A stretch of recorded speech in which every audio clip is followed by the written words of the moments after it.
अभिमन्यु पूर्व जन्म में कौन थे? महाभारत का युद्ध जब निर्णायक मोड़ पर आ गया और कौरवों की सेना पांडवों पर भी भारी पड़ने लगी, तो युद्ध में अभिमन्यु को भेजा गया। उस समय अभिमन्यु महज 16 साल के थे। ऐसे में आरंभ में तो सभी ने उन्हें इनकार कर दिया, लेकिन जब उन्होंने जिद की तो युद्ध की स्वीकृति प्रदान करनी पड़ी। अभिमन्यु कौरवों की सेना पर इस कदर काल बनकर टूटे कि कौरवों की धुरंधर योद्धा भी भयभीत हो गए। पूरी कौरवों की सेना घबरा गई। अभिमन्यु ने अकेले ही कौरवों की पूरी सेना को घायल कर दिया। अभिमन्यु ने भयंकर युद्ध किया। अभिमन्यु का भगवान श्री कृष्ण से गहरा रिश्ता था। रिश्ते में अभिमन्यु श्री कृष्ण के भांजे थे। श्री कृष्ण को अभिमन्यु की छोटी उम्र का पता था। अभिमन्यु वीर अर्जुन के पुत्र थे। माता का नाम सुभद्रा था। पिता के समान अभिमन्यु भी वीर योद्धा थे, लेकिन पौराणिक कथाओं में अभिमन्यु के असली पिता किसी और को बताया गया है। अभिमन्यु को भगवान शिव का आशीर्वाद प्राप्त था।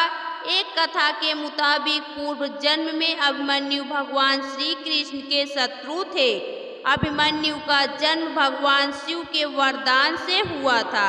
ऋषि शेषनारायण ने भगवान शिव से वरदान में एक ऐसा पुत्र प्राप्त किया था जिसे कोई पराजित नहीं कर सकता था।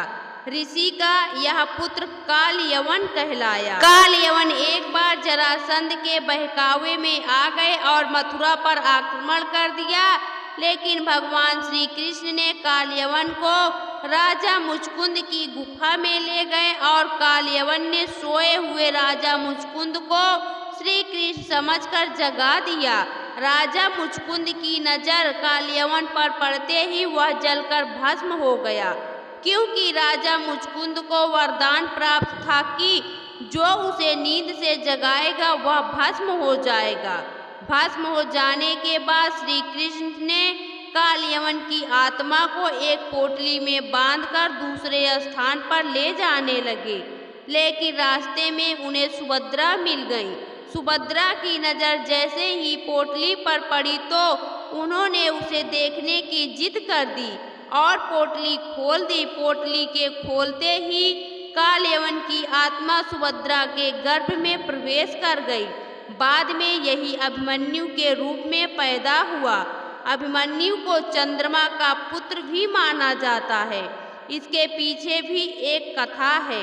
पृथ्वी पर धर्म की स्थापना करने के लिए भगवान श्री कृष्ण ने अवतार लेने से पहले सभी देवी देवताओं से मंत्रणा की और योगदान करने को कहा। इसके बाद कुछ देवता स्वयं मनुष्य बनकर धरती पर प्रकट हुए और कुछ देवताओं ने अपने पुत्रों को भेज दिया।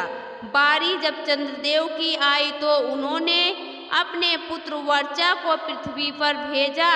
चंद्रदेव ने कहा कि वह अपने पुत्र का वियोग नहीं सह सकते, इसलिए उन्होंने देवताओं के अनुरोध पर कहा कि वह अपने पुत्र को सिर्फ 16 साल के लिए धरती पर भेज सकते हैं। इसके बाद वह मेरे पास लौट आएगा। बाद में चंद्रदेव का यही पुत्र अभिमन्यु कहलाया।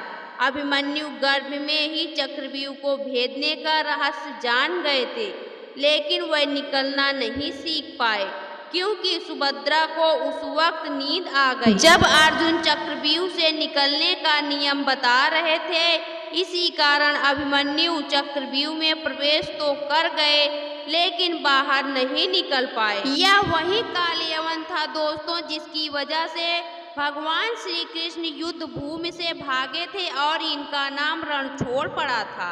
दोस्तों, आपको यह पौराणिक कथा कैसी लगी कमेंट बॉक्स में ज़रूर बताएं। वीडियो को लाइक करें, शेयर करें और हमारे चैनल को सब्सक्राइब करना ना भूलें। वीडियो देखने के लिए आपका बहुत बहुत धन्यवाद।